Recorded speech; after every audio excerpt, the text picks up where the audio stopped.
New studies suggest that exercise helps the brain function better, and that may have important implications, especially for kids. Early Show correspondent Debbye Turner Bell is here with more. Good morning. Good morning. We both exercise, and I think we can attest to this. Researchers are finding that exercise can do more than keep you fit. It can also make you smarter. So one school in Illinois has developed a program that gets kids moving and learning.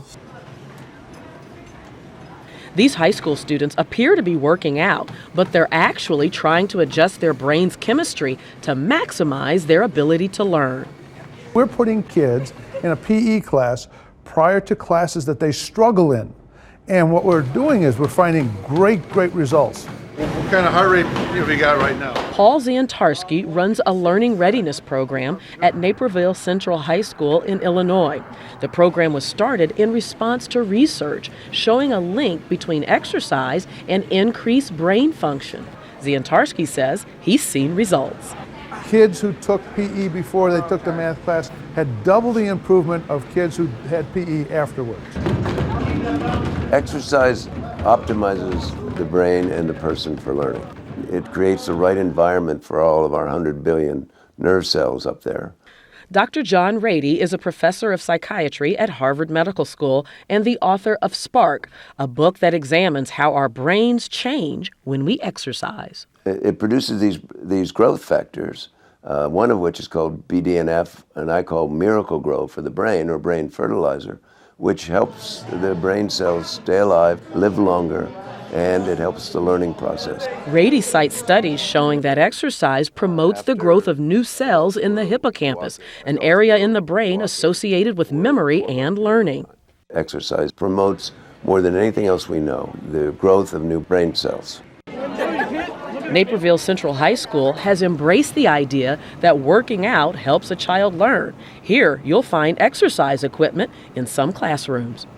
Their body's moving and their brains are thinking and they're engaged and they're not sitting still trying to study something and memorize something. MAXYNE KOZIL is a reading teacher who believes that kids learn best when they're moving. Here, students work on vocabulary while standing on balance boards. You know, they say that having to balance actually helps them concentrate even better. When you heard about this concept of moving while learning, were you skeptical about that?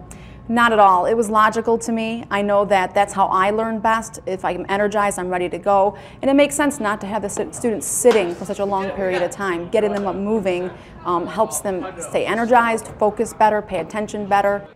In this math class, students rarely zone out because every so often they take a brain break. We're going to do slap count, and we're going to just go up to 30. Brain breaks are interactive games that get kids up and out of their seats. When I first got into teaching it, they said don't let the students out of their desks because there could be problems.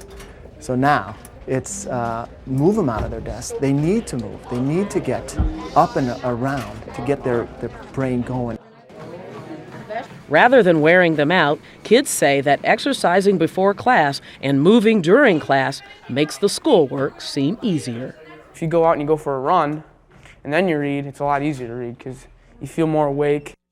So I feel more focused because I just did something that made me focus more. Amazing that gym looks better than the one I pay money to go to. Now, what's ironic is that some schools have cut back on PE in favor of more academics, when actually research is showing that physical exercise is exactly what the kids need in order to excel academically. Huge movement in this country to push PE back into schools, and that may be reason enough right there. Well, they're really hoping that this will start a trend and that other schools will catch on, understand the importance. All right, Debbie, thanks so much.